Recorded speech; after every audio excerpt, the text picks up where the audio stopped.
Bismillahirrahmanirrahim. Assalamualaikum warahmatullahi wabarakatuh. Alhamdulillah wassalatu wassalamu ala rasulillah wa ba'd. Sahabat muslim dimanapun Anda berada, di kesempatan Ramadan 1444 Hijriah ini, mari kita sedikit berbicara tentang apa yang disebut dengan zaman fitnah. Banyak orang menggembar-gemborkan istilah zaman fitnah, seolah-olah ketika dia diberikan ujian yang sedikit berat saja, itu langsung menyebut bahwa hari ini adalah zaman fitnah. Padahal zaman fitnah itu telah dirinci oleh sekian banyak ulama. Kalau zaman hari ini banyak fitnah mungkin, tetapi zaman fitnah itu belum nyata dan belum nampak di sekitar kita secara keseluruhan, sesuai dengan kaidah-kaidah yang dimunculkan oleh para ulama di dalam kitab-kitab fitan. Apa itu fitnah? Dan apakah seorang mukmin pasti difitnah? Sebab kata Nabi SAW dalam satu definisi langsung, Inna sa'idu liman junibal fitan. Sesungguhnya orang yang berbahagia itu adalah orang yang dijauhkan dari fitnah-fitnah. Jadi semakin terhindar seseorang itu dari fitnah, maka sesungguhnya dia adalah orang yang berbahagia.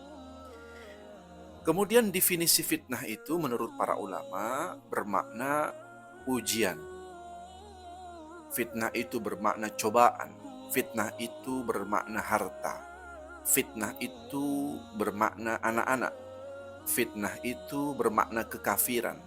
Fitnah itu bermakna perselisihan antar manusia. Fitnah itu bermakna pembakaran dengan api, dan seterusnya. Mari kita lihat bagaimana Al-Quran mendefinisikan fitnah itu secara terperinci. Setidaknya ada satu kitab yang ditulis oleh Syekh Muhammad Salih Al-Munajid Hafizahullah. Beliau merinci tentang fitnah-fitnah di dalam Al-Quranul Karim. Saya tidak akan membahas ayat per ayat ya, tetapi silahkan para jamaah sekalian, kaum muslimin dimanapun Anda berada, silahkan membuka ayat ini satu persatu, kemudian silahkan lihat terjemahnya, kemudian jika tidak dipahami di Ramadan ini tentu sangat istimewa, utama karena ini adalah bulan Al-Quran, maka buka kitab tafsir para ulama, bagaimana para ulama menjelaskan ayat per ayat tersebut. Jikapun tidak dijumpai pemahaman yang utuh, ya, maka datanglah ke majlis-majlis ta'lim, kemudian bertanyalah kepada guru-guru Anda semua.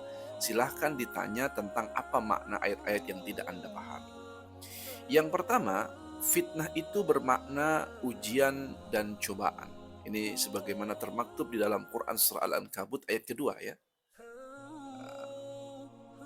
Jadi kalau ditanya apa itu fitnah? Fitnah itu ujian dan cobaan. Jadi segala sesuatu yang mendatangkan ujian dan cobaan bagi kita, maka itu fitnah.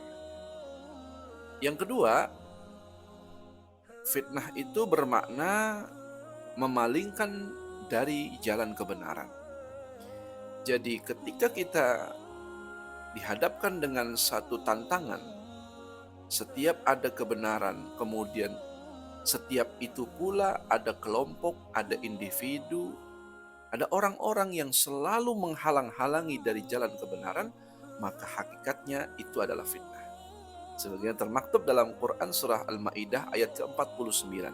Ada kalimat wahzarhum ayyaftinuk, dan berhati-hatilah kamu terhadap mereka supaya mereka tidak memalingkan kamu. Jadi memalingkan seseorang dari jalan kebenaran. Orang yang baru hijrah, maka dia biasanya akan banyak gangguan. Karena orang yang baru hijrah itu hakikatnya sedang ditunggangi oleh setan yang besar, yaitu iblis laknatullah alaih. Jadi berhati-hatilah orang yang baru hijrah ini. Jadi seyogianya orang yang baru hijrah itu duduknya paling belakang, jangan paling depan. Kenapa? Karena gangguan itu akan selalu ada kalau Anda duduknya di depan. Ya. Dan kadang-kadang ada orang baru hijrah selalu maunya di depan, selalu ingin jadi pembicara, selalu ingin disebut, selalu ini gangguan. Dia lolos dari jeratan setan yang satu, ditangkap oleh jeratan setan yang berikutnya. Kemudian makna fitnah yang ketiga, sebagaimana disampaikan oleh Syekh Muhammad Shalih Al-Munajjid, juga bermakna adalah kemaksiatan dan kemunafikan. Jadi nanti bisa dilihat di dalam Quran Surah Al-Hadid ayat ke-14 ya, bagaimana Allah menggambarkan bahwa keberadaan orang-orang munafik itu sesungguhnya fitnah bagi orang-orang yang beriman. Jadi kalau kita dihadapkan dengan satu perkumpulan muslimin yang di dalamnya berisikan orang-orang yang dalam hatinya penuh dengan kenifakan ya, sifat-sifat orang munafik berkumpul jadi satu. Orangnya rajin berdusta, jika janji dia ingkari amanah ya. Kemudian ciri-ciri munafik yang lainnya, wa idza fajjara wa idza khasama fajjara, kalau dia berselisih dia berbuat jahat kata Nabi. Nah, itu keberadaan orang-orang munafik itu tidak pernah lepas dari lingkaran circle kehidupan orang-orang beriman, karena orang beriman pasti diuji, dicoba dengan keberadaan orang-orang munafik. Kalau tidak ada jadwal jihad, tidak ada jadwal dakwah, tidak ada jadwal-jadwal kebaikan, ya nanya terus.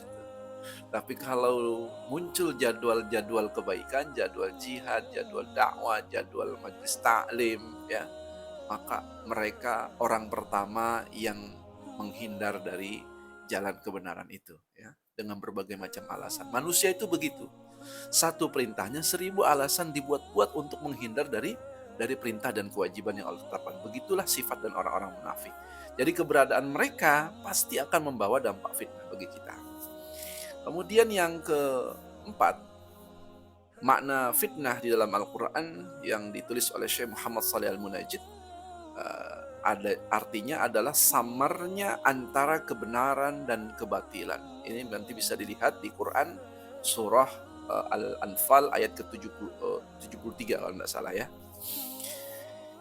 Jadi kalau dalam kehidupan kita di masyarakat kemudian antara hak dan batil itu bercampur ya, kemudian sebagian orang-orang mukmin yang mungkin lemah dalam ilmu agamanya, mereka mengalami kesulitan apakah ini jalan yang hak, apakah ini jalan yang batil, maka yakinlah Anda sedang berada di zaman yang penuh dengan fitnah ya. Yang kelima, di dalam Quran surah Al-Maidah ayat 41, fitnah digambarkan dengan penyesatan. Jadi dalam kehidupan kita hari ini kita lihat betapa banyak orang-orang yang menyesatkan manusia dari jalan Allah. Liyudilluka an sabilillah. Mereka menyesatkan dari jalan Allah dengan ucapan-ucapan mereka, dengan pemikiran-pemikiran mereka yang dangkal, dan itu bisa terlihat oleh orang-orang yang alim, orang-orang yang berilmu, yang akal, pikiran, dan hatinya dipenuhi dengan cahaya dari Allah Subhanahu wa Ta'ala, maka itu akan terlihat betapa mereka ini adalah orang-orang yang selalu ingin menyesatkan manusia dari jalan Allah. Ya, nanti bisa dilihat di dalam Quran surah Al-Munafikun juga ya, di ayat ke-1, 2, 3 itu bagaimana karakter orang-orang yang suka menyesatkan itu seperti begitu. Ya. Kamu lihat mereka itu seperti kalau bicara itu yu'jib, menakjubkan gitu ya. Seolah-olah benar apa yang dia katakan, padahal sesungguhnya isinya adalah penuh dengan penyesatan. Jadi kalau di kehidupan kita sudah begitu, pastikan bahwa kita sedang berada di satu era yang fitnah sedang melingkari kehidupan kita. Kemudian yang terakhir, makna fitnah di dalam Al-Quran bisa dilihat di dalam surah Al-Baqarah ayat 193, mohon maaf. Kalimatnya waqatiluhum hatta la takuna fitnah. Dan perangilah mereka sampai tidak ada fitnah. Apa itu? Maknanya adalah syirik dan kekufuran. Jadi kalau perbuatan-perbuatan syirik dan kekufuran sudah merajalela di sekitar kita, maka pastikan bahwa boleh jadi fitnah sedang siap-siap ingin menerpa orang-orang yang beriman. Maka setidaknya 6 definisi yang disampaikan oleh Al-Quran yang dirangkum oleh Syekh Muhammad Saleh Al-Munajid Hafizahullah Ta'ala ini memberikan gambaran kepada kita bahwa mulai hari ini hendaklah kita lebih peka dan berhati-hati terhadap zaman yang banyak sekali fitnah di sekitar kita, sehingga dengan itu kita bisa selamat. Wallahu a'lam bishawab. Assalamualaikum warahmatullahi wabarakatuh.